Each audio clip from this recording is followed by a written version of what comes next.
تعلقات دنیا میں بنائے جاتے ہیں اپنی مشکلوں کی آسانیاں کے لیے، لیکن دنیا کے تعلقات کو آج ہم نے اتنا رواج دیا کہ ہم اپنی خوشیوں اور غمیوں پر بھی کوشش ہوتی ہے کہ ہزاروں لوگ جمع ہو جائیں تاکہ میرے تعلقات سب پر واضح ہو جائیں کہ بڑا اس کا ہلکا احباب ہے، لیکن اللہ تعالیٰ کے ساتھ تعلق نہیں ہے۔ تو یاد رکھیں، دنیا کے سارے رشتے اور تعلقات ایک وقت تمہارا ساتھ چھوڑ جائیں، پکی بات۔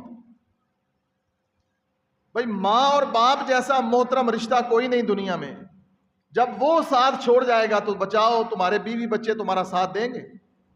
جب ماں باپ نہیں دیں گے، ماں باپ سے بھی بڑھ کر محبت کرنے والے محمد رسول اللہ ہیں صلی اللہ علیہ وسلم، ماں باپ سے بڑھ کر۔ اللہ تعالیٰ نے قرآن میں یہ اپنے نبی کی صفت بیان کی ہے، النبی اولی بالمؤمنین من انفسہم، اے مومنو تم خود اپنی جانوں کے اتنے خیر خواہ نہیں ہو جتنا میرا محمد تمہاری جانوں کا خیر خواہ ہے صلی اللہ علیہ وسلم، وہ نبی بھی تمہارا اس جگہ پر ساتھ نہیں دیں گے۔ تو سیدہ عائشہ رضی اللہ عنہا سے میرے نبی نے کہا کہ اے عائشہ، پہلا وہ مقام ہوگا عند الصراط، پل صراط ہوگی جس پر میں محمد بھی کسی کا ساتھ نہیں دے سکوں۔ اپنے اعمال کی طرح تم نے گزرنا ہے، اگر اچھے اعمال ہوئے، دنیا میں تم نے مفاد پرستی نہ کی، منافقت نہ کی، دنیا میں توحید پرست رہے، دنیا میں محمد رسول اللہ صلی اللہ علیہ وسلم کی سنت کے ساتھ چمٹے رہے، حالات جیسے بھی ہوتے رہیں، کیونکہ نبی پاک صلی اللہ علیہ وسلم نے اس بات کی طرف اشارہ کیا ہے کہ ایک وقت میری امت پر آئے گا کہ میری حدیث اور سنت پر عمل کرنا اتنا مشکل ہوگا جیسے ہاتھ کی ہتھیلی پر آگ کا انگارہ رکھنا ہے۔ کوئلہ، جلتا ہوا کوئلہ، آگ کا انگارہ ہاتھ کی ہتھیلی پر رکھنا کسی انسان کے بس کی بات نہیں ہے۔ نبی صلی اللہ علیہ وسلم نے فرمایا ایسے دن آ جائیں گے کہ میری حدیث اور سنت پر عمل کرنا اتنا مشکل ہو جائے۔ آج دیکھا جا رہا ہے قدم قدم پر حدیث رسول کی مخالفت اور دھجیاں اور جو ہے منافقت کی جاتی ہے۔ تعلقات سمجھے جاتے ہیں کہ حدیث رسول کو چھوڑ دو کوئی بات نہیں، تعلقات نبھاؤ، اللہ تعالیٰ کی توحید کو چھوڑ دو کوئی بات نہیں، تعلقات نبھاؤ۔ تو میرے نبی صلی اللہ علیہ وسلم نے فرمایا سب سے پہلا مقام عند الصراط، پل صراط پر میں کسی کے کوئی کام نہیں آ سکوں۔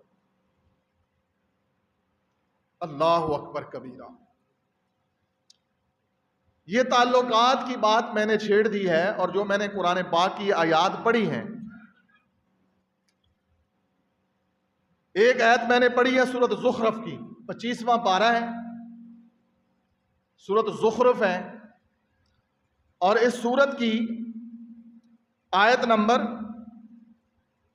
67 الاخلاء یومئذ بعضهم لبعض، دنیا میں بہت زیادہ محبت کی پینگیں ڈالنے والے، محبت کی مثالیں دینے والے، بہت زیادہ قربتیں جتانے والے لوگ مثالیں دیتے تھے، بڑی دوستی ان کی پکی ہے۔ الاخلاء یومئذ بعضهم لبعض، اس دن یہ پکے دوست آپس میں پکے دشمن ہو جائیں گے۔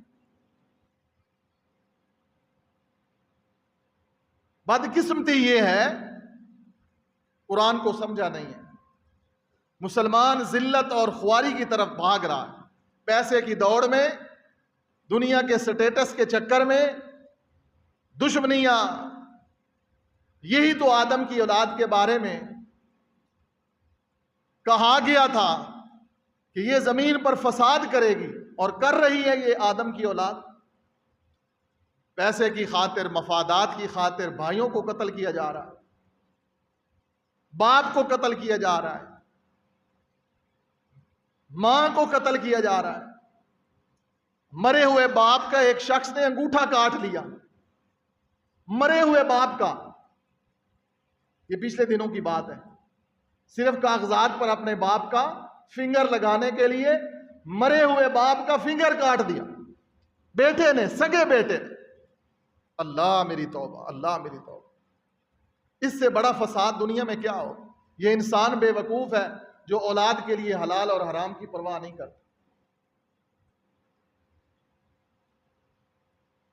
یہ 3 دن پہلے ایک جگہ پر وہاں بیٹھے تھے تو یہی بات ہو رہی تھی کہ ہمارے ایک بہت بڑے محترم شیخ وہ کہنے لگے کہ مجھے اپنے دادے کی قبر کا بھی نہیں پتا۔ ایک دوسرا بولا تو اس نے بھی بڑے رنجیدہ انداز میں کہا کہ میرے باپ کو مرے ہوئے 1 سال ہوا ہے اور مجھے نہیں پتا میرے ابے کی قبر کدھر ہے، 1 سال ہوا ہے صرف میرے باپ۔ یہ حقیقت ہے اس دنیا کی۔ جس اولاد کے لیے ہم حلال اور حرام کی تمیز نہیں کرتے وہ 1 سال میں ہماری قبر بھی بھول جائے گی۔ اللہ اکبر کبیرہ۔ تو اللہ فرماتے ہیں الاخلاء یومئذ بعضهم لبعض عدو، عدو، ایک دوسرے کے عدو بن جائیں گے۔ جو دنیا میں پکے یار تھے، عدو ایک دوسرے کے پکے دشمن بن جائیں۔ الا المتقین، صرف وہ تعلق قائم رہے گا جو تعلق اللہ کی رضا پر تھا، تقوی پر تھا۔ کسی کے ساتھ تمہاری دوستی تھی اللہ کے لیے تھی، مفاد کے لیے نہیں تھی۔ دنیا میں مفاد ہی چل رہا ہے، مطلب پرستی ہے۔ دیکھتے ہیں ہم دنیا میں بعض لوگوں کے ارد گرد لوگوں کا جم گھٹا ہوتا ہے مفاد کے لیے، اور جب مشکل آتی ہے کوئی بھی پاس نہیں ہوتا۔ اللہ اکبر کبیرہ۔ دنیا میں بھی اللہ تعالیٰ دکھا دیتا ہے کہ جو تو پیار کی پینگیں ڈالتا تھا لوگوں کے ساتھ کہ تیرا فلاں اتنا ساتھ دے گا، یہ حالت ہے۔ سید عائشہ ام المومنین رضی اللہ عنہ فرماتی ہیں اللہ کے رسول دوسرا مقام کون سا ہوگا؟ نبی پاک نے فرمایا عند المیزان، میزان کا وقت، نیکیوں اور گناہوں کے تولے جانے کا جو وقت ہے، وہاں پر میں محمد تمہارے کام نہیں آؤں گا صلی اللہ علیہ وسلم۔ کہ بھائی کسی میرے امتی کی کوئی نیکی کم ہو گئی تو میں کہوں گا یا اللہ کوئی بات نہیں اس کو چھوڑ دے، نہیں۔ نبی پاک صلی اللہ علیہ وسلم نے فرمایا میزان کے وقت ایسا جب نیکیاں اور گناہ تول رہے ہوں گے، وزن ہو رہا ہوگا، اور وزن کا ہونا حق ہے۔ قرآن نے کہا ہے والوزن یومئذ الحق۔ پڑھو قرآن ترجمے کے ساتھ۔ اللہ روٹی بھی دے گا، عزت بھی دے گا، سکون بھی دے گا، سارا کچھ دے گا انشاءاللہ۔ قرآن پڑھو، ترجمے کے ساتھ پڑھو۔ آل الحدیث کا پیغام یہی ہے لوگوں کو۔ ہم لوگوں کو بوجھ اتارتے ہیں، ہم لوگوں کو دنیا کی کتابیں نہیں پڑھنے کا کہتے۔ کنز پڑھو، قدوری پڑھو، ہدایہ پڑھو، شرح وقایہ پڑھو، فلاں، نہیں، ہم کہتے ہیں کچھ نہ پڑھو، قرآن حدیث ضرور پڑھو۔ یہ جو تمہارے اوپر لوگوں نے ناجائز بوجھ، جو وہ لوگ تھے نا جو نبی صلی اللہ علیہ وسلم کو نہیں مانتے تھے، وہی روکتے تھے کہ اللہ کے رسول کے پاس نہ بیٹھو، اللہ کے نبی کی بات نہ سنو، یہ جادوگر ہے، کیوں کہتے تھے؟ نبی صلی اللہ علیہ وسلم سے آج ہم سے لوگوں کو دور کیوں کرتے ہیں؟ اس لیے کرتے ہیں کہ جب یہ وہابیوں کے قریب جائیں گے پھر نذرانے ہمیں نہیں دیں گے۔ اس لیے محمد الرسول اللہ صلی اللہ علیہ وسلم کے قریب بھی لوگ کافر مشرک مکہ کے لوگوں کو نہیں جانے دیتے تھے، کیونکہ جو محمد کا ہو جاتا ہے وہ اکیلا اللہ کا ہو جاتا ہے صلی اللہ علیہ وسلم۔ اور یہ ایک موقع پر ابو جہل نے بات کی بھی تھی۔ ایک موقع پر مغیرہ بن شعبہ سے ابو جہل نے یہ بات کہی بھی تھی۔ ابو جہل کہنے لگا کہ اللہ کی قسم یہ سچا نبی ہے۔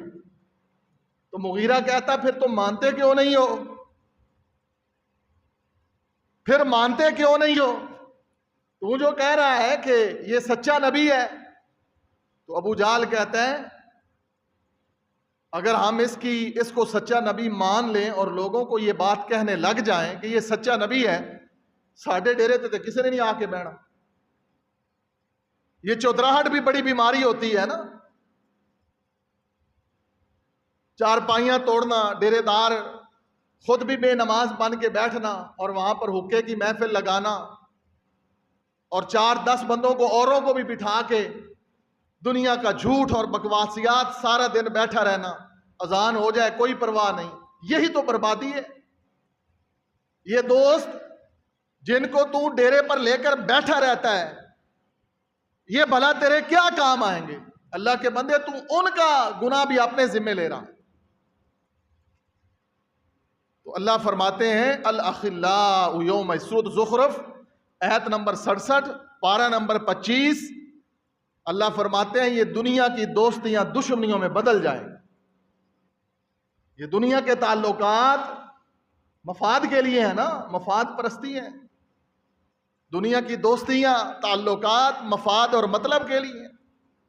الاخلاء یومئذ بعضهم لبعض عدو، بعض ایک دوسرے کے عدو اور پکے دشمن بن جائیں گے. الا المتقین، مگر جو متقین ہوں گے نا. متقین کون ہیں؟ اللہ سے ڈرنے والے، جن کو مفادات کی نہیں ہوتی. ہمیں کسی سے کوئی لینا دینا نہیں ہے. 2 نظریں ہیں، ان 2 آنکھوں سے سب کو برابر دیکھتے ہیں. ہاں، مومن کی نگاہ میں وہ عزت والا ہوتا ہے جو نیکی والا، تقوی والا ہوتا ہے. اللہ کی نگاہ میں بھی وہ عزت والا ہوتا ہے. یہ دنیا میں قبیلے اور برادریاں ہیں نا، اللہ تعالیٰ نے ان کا بھی ذکر قرآن میں کیا ہے. بعض کسی کو تانا دیتے ہیں، یہ تو مسلی ہے، یہ عصبیت ہے نا ہماری، یہ جہالت کی باتیں ہیں. پڑھے لکھا بندہ کہتا اور یہ تو جلاح ہے. اللہ اکبر کبیرہ، یہ تو ارائی ہے، یہ تو کمی ہے. یہ اتنا زہریلا جملہ ہے اللہ کو ناراض کرنے والا، جو آج کے اس دور میں بھی محمد رسول اللہ کے امتی اپنی زبان سے یہ جملے دہراتے ہیں. یہ جہالت کے جملے، کسی کو مسلی کہنا، کمی کہنا، جلاح کہنا، کسی کو جناب ارائی کہنا، کسی کو کچھ کہنا. اللہ فرماتے ہیں قبائل لتعارفوا، یہ جو تمہارے قبیلے ہیں یہ تعارف کے لیے ہیں، صرف تعارف ہے بس. آگے کیا ہے؟ ان اکرمکم عند اللہ اتقاکم، اللہ کے ہاں عزت والا وہ ہے جو سب سے زیادہ اللہ سے ڈرنے والا ہے، جس کے معاملات ٹھیک ہیں، جو نمازی ہے، توحید پرست ہے، اللہ کے ہاں وہ عزت والا ہے. ہم دنیا داروں کے نزدیک وہ عزت والا ہے جس کے نیچے اچھی گاڑی ہو، جس کا اچھا گھر ہو، جس کے پاس پیسہ ہو. یہ ہم دنیا کے لوگوں کا معیار ہے، اور یہ معیار مومنوں کا نہیں ہے، یہ معیار مسلمانوں کا نہیں ہے. یہ برے لوگوں کا، اللہ کا جن پر غضب ہوا ان لوگوں کا معیار تو یہ ہو سکتا ہے دنیا کی مفاد پرستی، لیکن کسی مومن کا یہ معیار نہیں ہو سکتا کہ کسی کی گاڑی بنگلہ دیکھ کر رالیں ٹپکنے لگ جائیں. مومن ہر لمحے اللہ پر بھروسہ رکھتا ہے، اللہ تعالیٰ پر یقین رکھتا ہے، اللہ کے رسول صلی اللہ علیہ وسلم کی حدیثوں سے محبت کرتا ہے. تو نبی رحمت صلی اللہ علیہ وسلم نے کیا فرمایا؟ ایشا، دوسرا مقام میزان ہوگا. نیکیوں کا جب تولا جانا ہے وہاں پر میں محمد کسی کو نہیں دیکھ سکوں گا، کسی کے کام نہیں آؤں گا. اب سن تو ایشا بھی رہی ہیں کہ میرا نبی کتنی مجھ سے محبت کرتا ہے. آپ بچے سے محبت کرتے ہیں نا، اگر کسی بچے کو آپ تھپڑ مار دیں تو وہ بچہ بہت روئے گا، میرا ابو اتنی محبت کرتا تھا مجھے تھپڑ مار دیں. بعض دفعہ کسی محبت کرنے والے کے ساتھ، پیار کرنے والے کے ساتھ جب بندہ الجھتا ہے نا تو دکھ بڑا ہوتا ہے، بڑا دکھ ہوتا ہے. ماں عائشہ بھی سوچتی تو ہوگی کہ میرا نبی اتنی مجھ سے محبت کرتا ہے، آج کیسی باتیں کر رہا ہے میرا نبی.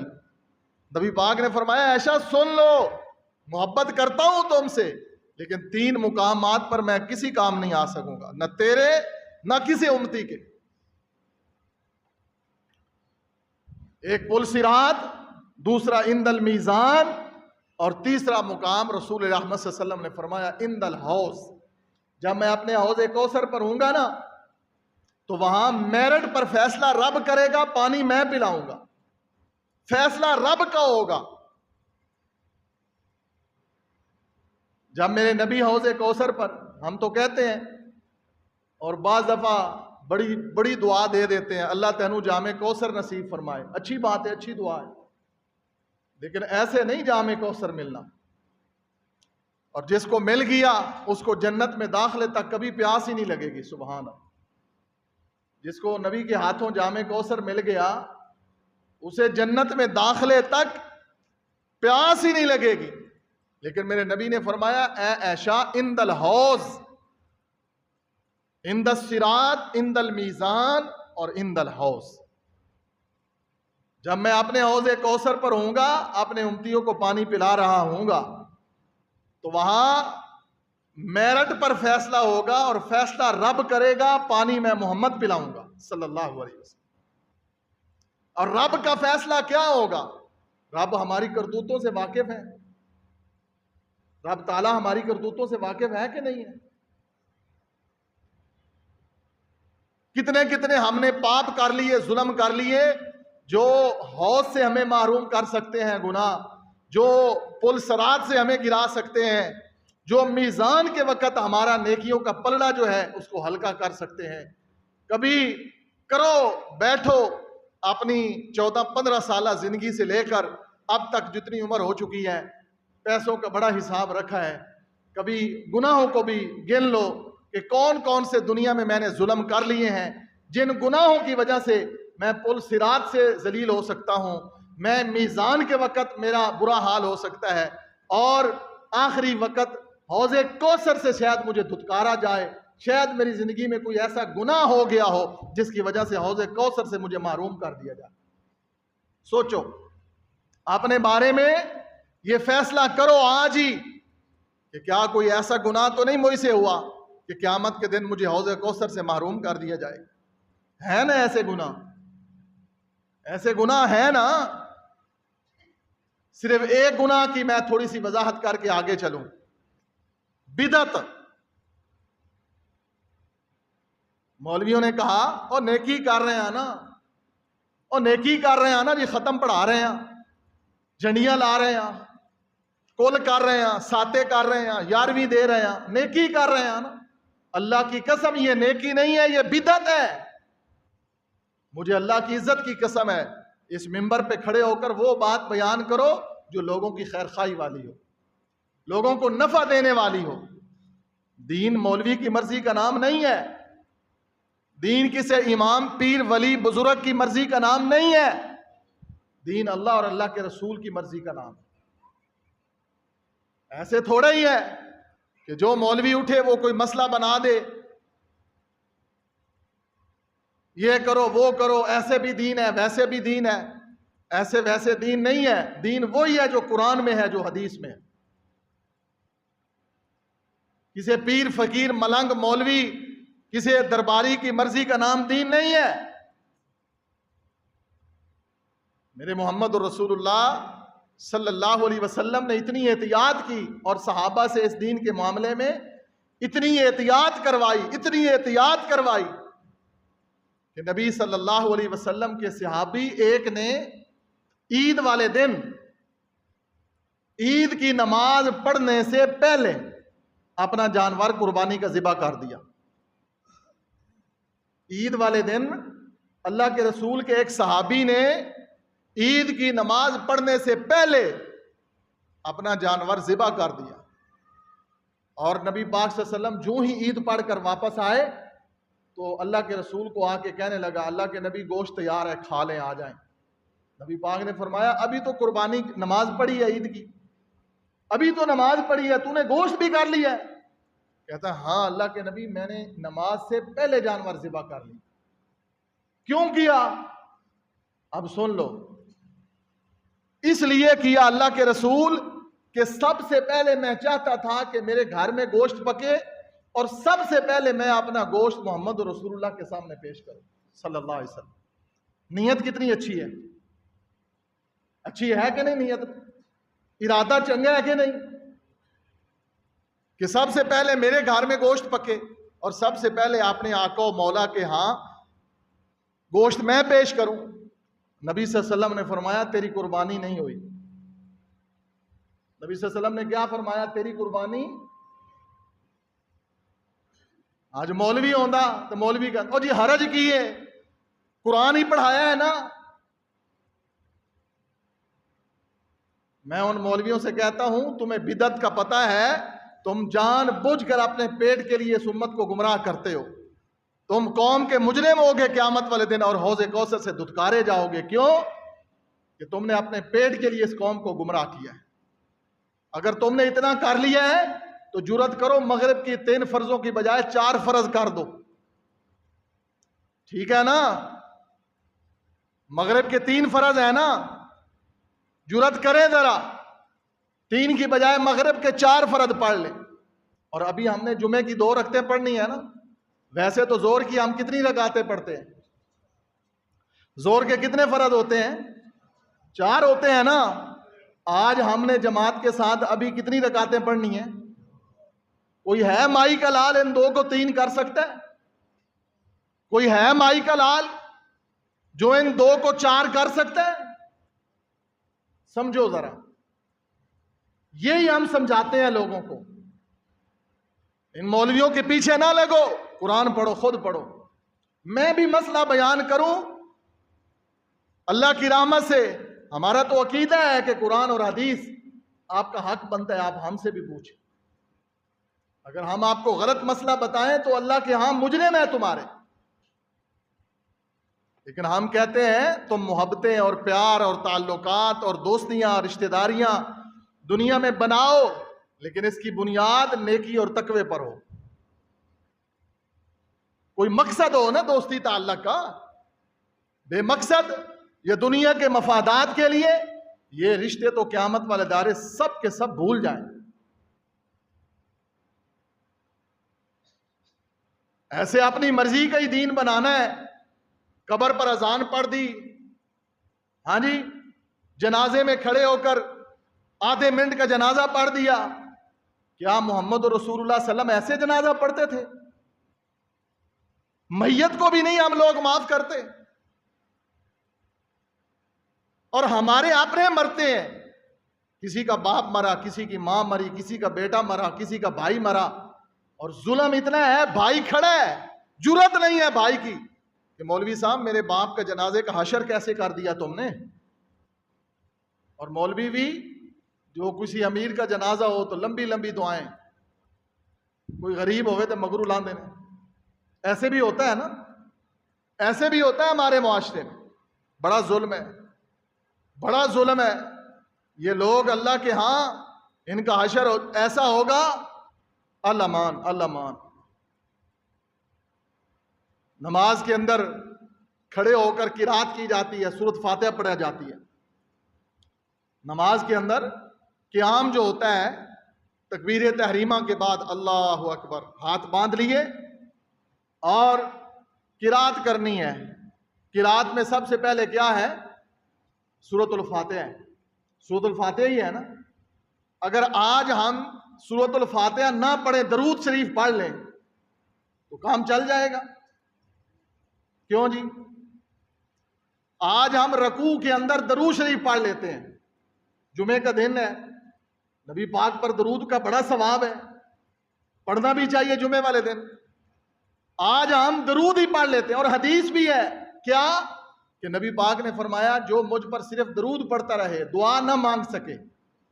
حدیث پر غور کرنا. نبی پاک نے فرمایا جو اپنی دعا میں صرف مجھ پر درود ہی پڑھتا رہے، کچھ نہ مانگے، صرف مجھ پر درود ہی پڑھتا رہے، سبحان اللہ سبحان اللہ. میرے نبی پاک نے فرمایا درود کی برکت سے اللہ اس کی بن مانگے مرادیں پوری کر دے گا. پڑھا کرو درود نبی پاک پر. لیکن میڈن پاکستان نہیں، میڈن ہندوستان نہیں، وہ درود پڑھا کرو جو رسول اللہ نے خود درود پڑھا ہے. اللہم صلی علی محمد وعلی آل محمد کما صلیت علی ابراہیم وعلی آل ابراہیم انک حمید.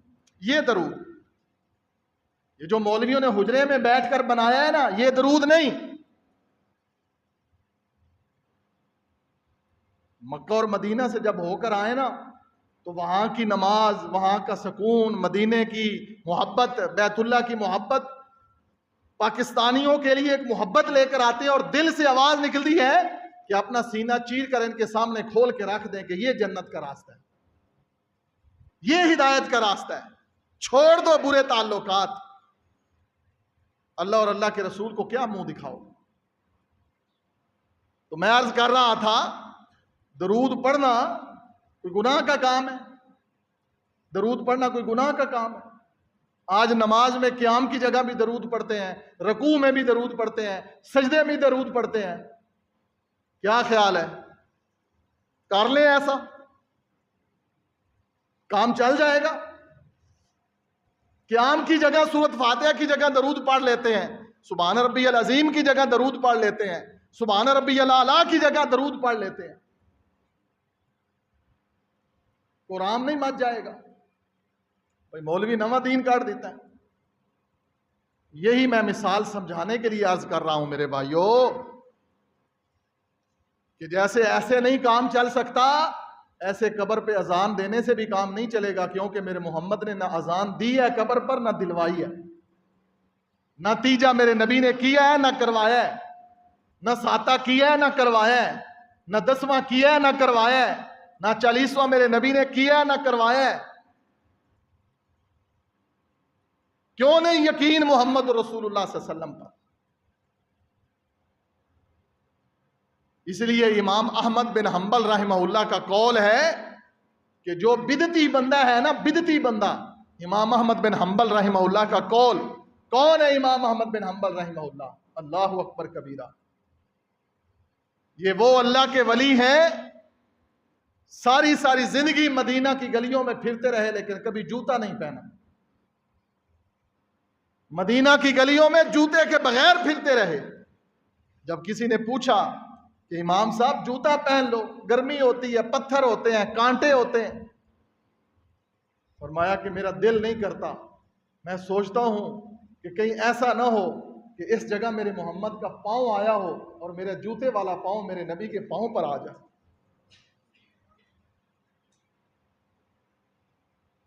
جھوٹیاں محبتیں نہ کوئی فائدہ نہیں دے، ایک کھیکڑ نہ کرو، سیدھے ہو جاؤ۔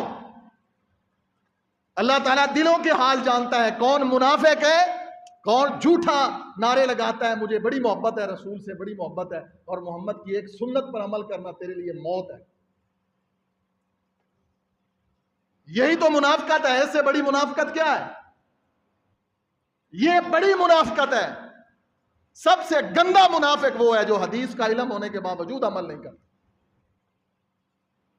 حدیث اور سنت کا پتہ ہے، جان بوجھ کر عمل نہیں کرتا۔ اس سے بڑا منافق کون ہو؟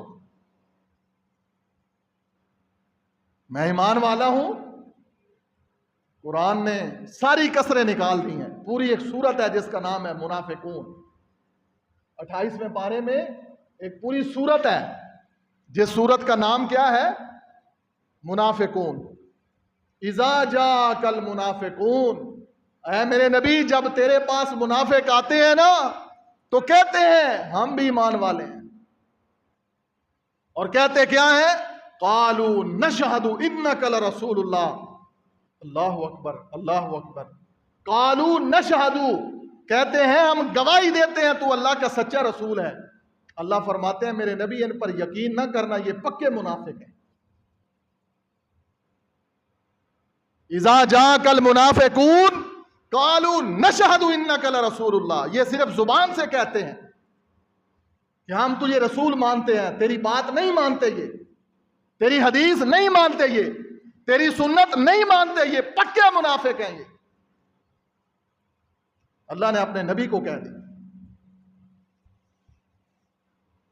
ایسے نہیں کام چلے گا، اپنی مرضی کا دین بناؤ۔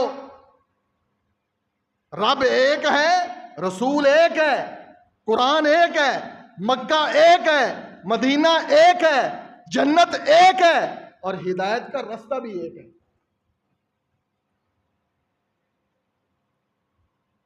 سمجھ آئی؟ ہدایت کا راستہ بھی ایک ہے، سچ کا راستہ ایک ہے، 2 3 4 5 سچ نہیں ہے، وہ بھی سچا ہے، وہ بھی سچا ہے، وہ بھی سچا ہے، وہ بھی نبی کا امتی ہے، وہ بھی نبی کا امتی ہے، وہ بھی نبی پاک نے کہا ہے کہ امتی میرے ہی ہوں گے لیکن 72 فرقے ہوں گے، امت محمد کی ہوگی صلی اللہ علیہ وسلم، لیکن 73 72 جہنم میں جائیں گے، ایک جنت میں۔ کیوں کہا رسول نے ایک جنت میں جائے گا؟ فرمایا جو ایسے کہتے ہوں گے نا وہ بھی ٹھیک ہے، وہ بھی ٹھیک ہے، وہ بھی ٹھیک ہے، وہ بھی ٹھیک ہے، سارے نہیں ٹھیک، ایک ٹھیک ہے صرف۔ جب تو یہ کہتا ہے نا کہ سارے ٹھیک ہیں تب تو میرے نبی کو جھوٹا کہتا ہے۔ نبی نے کیا کہا ہے؟ ایک ٹھیک ہے، اور تو کیا کہتا ہے؟ سارے ٹھیک ہیں۔ بتا نا ذرا مجھے، تمہیں علم کی ہوا نہیں لگی؟ کسی نے بتایا نہیں ہے؟ یہ دین ایسا بھی ڈھنگا ہے؟ میں مکہ سے مدینہ آ رہا تھا، میرے ساتھ عالم تھے، پوچھا کہ آج تو ہم لگزی گاڑی پر ہیں، ٹرین پر 2 گھنٹے لگتے ہیں، بس پر 8 گھنٹے لگتے ہیں، کوئی اچھی گاڑی ہو 3-4 گھنٹے لگ جاتے ہیں۔ میں نے سوچا، سوال کیا، ابھی تو موٹر وے بن گئی ہے۔ میرے محمد رسول اللہ صلی اللہ علیہ وسلم جب ہجرت کر کے مکہ سے مدینے آئے 8 دن رات چلتے رہے میرے نبی، پیدل سفر کیا میرے نبی نے مکہ سے مدینہ، ہجرت کا سفر۔ جو وہ شاہراہ ابراہیم خلیل ہے نا، اور شاہراہ ہجرہ بیت اللہ سے نکلتے ہیں نا باب فہد سے، تو شاہراہ ہجرہ وہ ہجرت والی راہ ہے، جس راستے سے میرے نبی نے ہجرت کی اس کو شاہراہ ہجرت کہا جاتا ہے۔ 8 دن لگ گئے میرے نبی کو صلی اللہ علیہ وسلم، بڑی تکلیفیں اٹھائیں میرے نبی، مارے کھائیں، پتھر کھائے، گندیاں اوجریاں میرے نبی پر پھینکی گئی، میرے نبی کی بیٹیوں کو گھر بیٹھے طلاقیں دلوا دی گئیں۔ اللہ اکبر کبیرہ، میرے محمد رسول اللہ صلی اللہ علیہ وسلم کے راستے میں ام جمیل کانٹے بچھاتی رہی۔ اور بھائیو، دشمنی کیا تھی میرے نبی کے ساتھ؟ توحید کا ہی تو اعلان تھا میرے نبی کا کہ اللہ ایک ہے، اللہ عرش پر ہے، لات منات عزا ہبل کوئی نہیں ہے، اللہ کے سوا داتا کوئی نہیں ہے، اللہ کے سوا مشکل کشا کوئی نہیں ہے، اللہ کے سوا حاجت روا کوئی نہیں ہے، اللہ کے سوا بگڑی بنانے والا کوئی نہیں ہے، مقدموں سے رہائی دینے والا کوئی نہیں ہے، بیٹیاں بیٹے دینے والا اللہ کے سوا کوئی نہیں ہے، قبروں والے سارے مر گئے ہیں، جس کی قبر بن جائے وہ مشکل کشا نہیں ہوتا، مشکل کشا وہ ہے اللہ لا الہ الا ہو الحی القیوم، جو آیت الکرسی میں کہا رب وہ ہے جو حی قیوم ہے، جو ہمیشہ قائم ہے، جو ہمیشہ زندہ رہنے والا ہے۔ جس کی قبر بن جائے وہ داتا نہیں ہوتا، جس کی قبر بن جائے وہ گن شکر نہیں ہے، جو منو مٹی کے نیچے دفن ہو جائے وہ مشکل کشا نہیں ہے، مشکل کشا اکیلا اللہ ہے۔ یہی میرے نبی کا جرم تھا، یہی میرے نبی کی غلطی تھی، جس جرم کی وجہ سے میرے نبی کو مکہ چھوڑنے پر مجبور کیا گیا۔ میں امام احمد بن حنبل کی بات بتا رہا تھا کہ وہ کہتے ہیں جو بدعتی بندہ ہے نا، بدعتی بندہ، وہ ختم نبوت کا منکر ہے۔ اب بدعتی کی تعریف تو آپ کو پتہ چل گیا، بدعتی کون ہے؟ جو کہے بھائی ٹھیک ہے یہ بھی کر لو تو ٹھیک ہے، دلیل کیا ہے؟ کوئی نہیں ہے۔ کیا میرے نبی 23 سال ایسے ہی مارے کھاتے رہے؟ یہ دین، یہ قرآن، یہ دین کتنے عرصے میں مکمل ہوا؟ بتاؤ۔ مولوی سنے اتنے عمرہ ہو گئی، جمعے پڑھے، آنا جو صرف جمعے نو ہے، دین نہ لگاؤ ہی نہیں ہے۔ 23 سال میں یہ دین مکمل ہوا۔ کتنے سالوں میں؟ 23 سالوں میں یہ دین مکمل ہوا۔ اور میرے نبی کو بہت مارا، میرے نبی کو بہت تکلیفیں دی، میرے نبی کو بہت ستایا گیا۔ جب مکمل ہو گیا دین تو رب نے کیا کہا؟ الیوم اکملت لکم۔ قرآن میں یہ آیت ہے، یہ آیت ہے قرآن میں، الیوم اکملت لکم دینکم، دین کامل ہو گیا۔ اب اس دین میں کوئی پیدا ہو، اس کے کان میں اذان پڑھنی ہے، دین میں ہے۔ بچے کا ختنہ کرنا ہے، دین میں ہے۔ عقیقہ کرنا ہے، دین میں ہے۔ 7 سال کا ہو جائے نماز پڑھانی ہے، قرآن حدیث میں ہے۔ بچے کی تربیت اچھی کرنی ہے، قرآن حدیث میں ہے۔ رزق حلال کمانا ہے، قرآن حدیث میں ہے۔ 5 نمازیں پڑھنی ہے، قرآن حدیث میں ہے۔ تہجد تراویح ہے، قرآن حدیث میں ہے۔ مر جائے تو کیسے غسل دینا ہے، قرآن حدیث میں ہے۔ جنازہ کیسے پڑھنا ہے، قرآن حدیث میں ہے۔ کوئی مسئلہ ایسا نہیں ہے جو اللہ کے رسول صلی اللہ علیہ وسلم بیان نہ کر کے گئے ہو۔ یہ مولویوں نے دین کہاں سے بنا لیا؟ پھر ہوئے نا ختم نبوت کے منکر، اپنی مرضی کا دین بنا لیا۔ ایسے نہیں کام چلے گا۔ اگر قرآن حق ہے، حدیث حق ہے، تو راستہ بھی ایک حق ہے۔ حق کے 2 راستے نہیں ہوتے۔ صراط مستقیم 3-4 راستوں کا نام نہیں ہے۔ قرآن نے کہا ہے وَأَنَّ هَذَا صِرَاطِي مُسْتَقِيمًا۔ آخری بات سنو، میں بات مکمل کروں۔ بات میں نے شروع کی تھی کہ دنیا میں تعلقات اور دوستیاں، اچھے تعلقات، اچھی دوستیاں، اور مومن ایک دوسرے کے اچھے دوست ہوتے ہیں۔ والمومنون والمومنات بعضهم اولیاء بعض۔ مومن مرد ایک دوسرے کے دوست ہوتے ہیں اور مومنہ عورتیں بھی ایک دوسرے کی دوست ہوتی ہیں۔ مومن کون ہے؟ مومن جو اللہ اور اللہ کے رسول صلی اللہ علیہ وسلم کی بات کو حرف آخر ماننے والا، وہ مومن۔ اور جب ایسی دوستی ہو تمہاری مومنوں کے ساتھ، جب تمہارا تعلق دینداروں کے ساتھ ہوگا، تو تمہیں نفع کتنا ملے گا۔ یہاں سے میری بات جمعے کی شروع ہونی تھی کہ تم دوستی کرو کن لوگوں کے ساتھ، تم تعلقات بناؤ کن لوگوں کے ساتھ، مفاد کے لیے نہیں۔ چھوڑ دو مفاد پرستیاں، یہ دنیا کے مفادات یہیں ختم ہو جائیں گے۔ وہ دوستی تجھے جنت میں لے جائے گی۔ تمہیں نہیں یقین تو سورۃ کہف پڑھ لو۔ نیک لوگوں کے ساتھ تعلق ایک کتے نے قائم کیا، اللہ اکبر کبیرہ۔ نیک لوگوں کے پہرے داری ایک کتے نے کی۔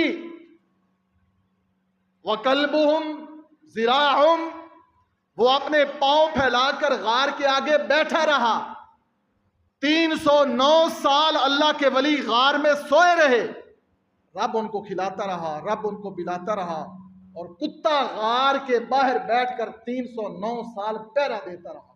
اور قرآن نے کہا اور تم انسان ہو، وہ کتا تھا۔ اس کتے نے نیک لوگوں سے دوستی کی تو وہ کتا بھی جنت میں جائے گا۔ لکھا ہوا ہے قرآن میں لکھا ہوا ہے۔ پتہ نہیں ہے نا، پڑھا ہی نہیں ہے قرآن۔ میٹرک کی ہے سائنس کے ساتھ، پولیٹیکل سائنس پڑھی ہے، پی ایچ ڈی کی ہے، ہاں جی، آئی ٹی کی ہے۔ میرا بیٹا جی آئی ٹی کا ماہر بن گیا ہے۔ کیا کیا ہے تو نے اپنے بیٹے کے ساتھ؟ دشمنی کی ہے، قرآن حدیث پڑھایا ہی نہیں۔ سورۃ کہف 15ویں پارے میں لکھا ہوا ہے کہ کتا بھی اگر نیک لوگوں سے دوستی کرے تو اللہ اس کو بھی نفع مند بنا دیتا ہے۔ تم تو انسان ہو، اپنی دوستیوں کا کوئی معیار بناؤ، اپنے تعلقات کا کوئی معیار بناؤ، ورنہ آج یا کل موت آئے گی تو پھر دیکھا جائے گا تمہارے دوست تمہارے کتنے کام آتے ہیں۔ اللہ ہمیں اپنے تعلقات اپنی رضا کے لیے بنانے کی توفیق دے، اور نیک لوگوں کے ساتھ ہماری دوستیاں اور تعلقات ہوں تاکہ ہمیں نفع ہو۔ اللہ سبحانہ و تعالیٰ مجھے بھی اور آپ کو بھی، پوری امت کو سچے دین کو سمجھنے کی اور عمل کرنے کی توفیق نصیب